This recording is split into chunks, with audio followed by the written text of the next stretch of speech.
तो hello guys, start कर रहे हैं हम नेक्स्ट क्वेश्चन के साथ, नेक्स्ट टॉपिक के साथ, बेस कन्वर्जन में एक्सेल कॉलम नंबर। देखते हैं क्या चक्कर है इसका क्वेश्चन का ही। तो स्टार्ट करते हैं यार। अपने को एक कॉलम टाइटल गिवन है, जो कि column title a as appears in Excel sheet. अच्छा, एक्सेल शीट में जो टाइटल्स होते हैं, ठीक है। Return its corresponding column number. तो कॉलम नंबर रिटर्न कराना है। Find and only argument in string a return an integer. तो इंटीजर रिटर्न कराना है, तो ये क्या चक्कर है? स्ट्रिंग है तो ये इनपुट आउटपुट फॉर्मेट उल्टा कैसे है? मतलब इनपुट में अपने को स्ट्रिंग गिवन है नंबर के फॉर्म में, नहीं क्या गिवन है यार, एक सेकेंड। गिवन है column title. Column title string होता है। अच्छा, इन्होंने उल्टा लिख रखा है। ये उल्टा आएगा। मैं भाई यार इसमें एडिट सजेस्ट, चलो मैं कर दूंगा इसमें एडिट सजेस्ट, बट गलत है, ये उल्टा है यार। इसको मैं यहाँ लिख देता हूँ सही। अगर किसी को ये नहीं समझ में आया तो इसका इनपुट कुछ ऐसे है यार।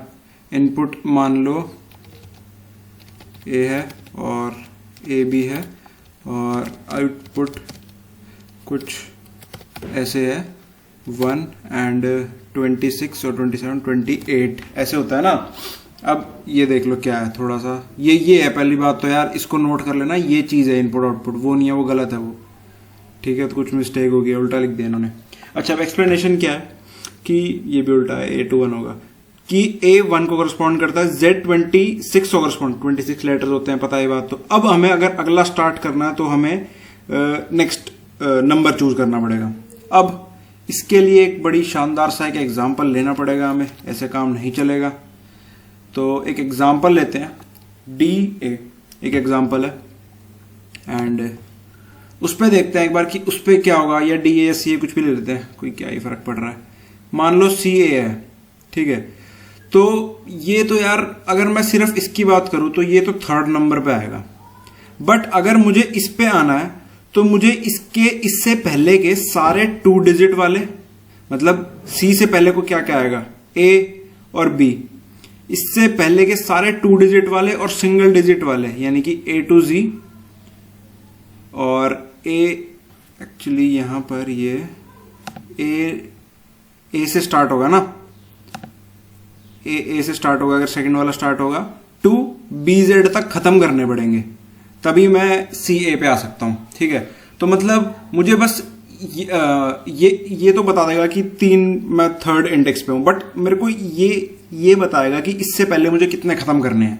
मतलब अगर मैं एक लूप लगाऊंगा अपनी स्ट्रिंग पे C to A, तो मैं क्या करूंगा, फर्स्ट पे तो मैं डायरेक्ट 3 ऐड कर दूंगा, बट मेरे को ये वाली जो सेकंड वाली है ना, इसकी लेंथ बताएगी कि मेरे को कितने और पहले ऐड करने थे। अब वो कितने पहले ऐड करने थे, वो लाइक 3 है, तो 3 टाइम्स मेरे को 26 करना पड़ेगा, क्योंकि 26 के तो पैर बनेंगे। लाइक मैं बात करूं ए से AZ तक का एक पैर बनेगा, मतलब समझ रहे हो ना, ए से AZ तक का एक पैर। सिमिलरली BA से BZ तक का एक पैर, वो मैं लिख नहीं रहा बट समझ जाओ, ठीक है।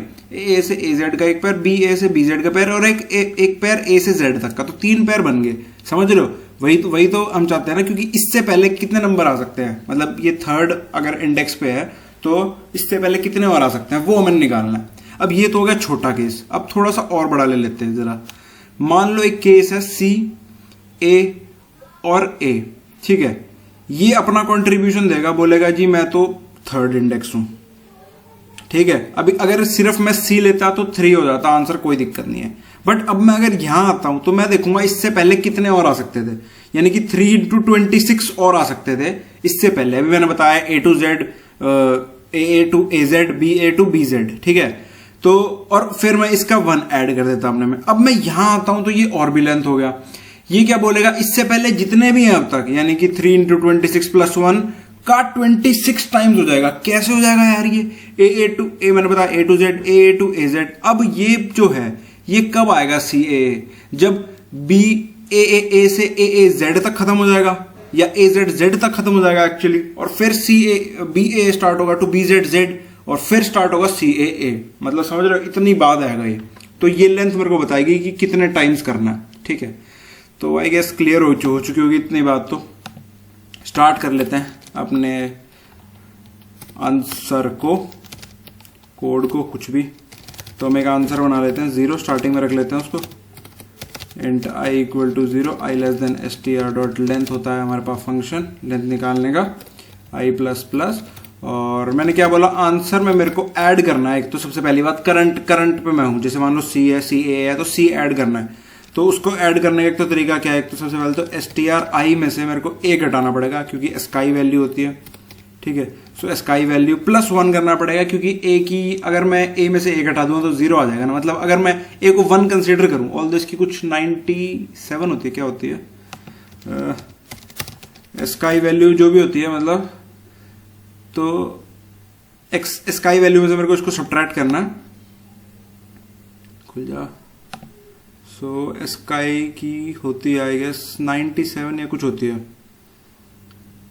एक होती है 65 होती है, अच्छा 97 की पुरानी वो होती है, छोटे एक ही होती है, ठीक है। सो लाइक अगर मैं बात करूं 60 कहाँ गया, सो अगर मैं बात करूं 65 की, ठीक है, तो 65 में से अगर 65 ही घटा दूंगा मैं तो बात ही नहीं रही ना, वो तो समझ रहे हो, गलत हो जाएगा वो काम, 0 हो जाएगा, 0 नहीं चाहिए, 1 चाहिए वहां पर, ठीक है।